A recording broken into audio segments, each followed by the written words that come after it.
Hello, welcome. Today we will see the relationship between force and momentum in this video. What's the definition of momentum? It's the product of mass and velocity of an object. And what is the definition of force?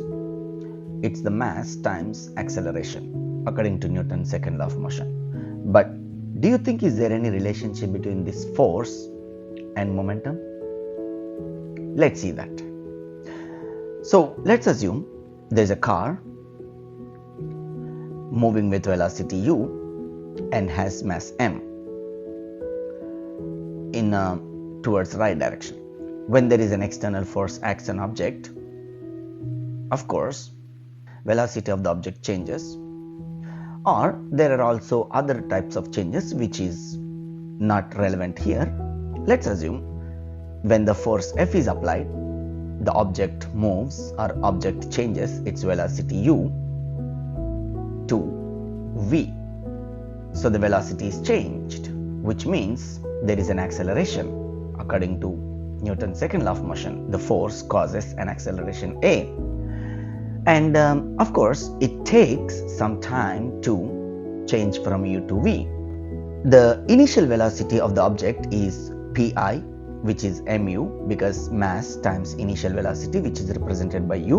A final momentum is the mass times final velocity, which is v. Now the change in momentum, how much momentum is increased or how much momentum is decreased, is always final momentum minus initial momentum. What's the final momentum? That is mv. What is the initial momentum? That's mu. So the delta p is equals to pf minus pi, that is mv minus mu.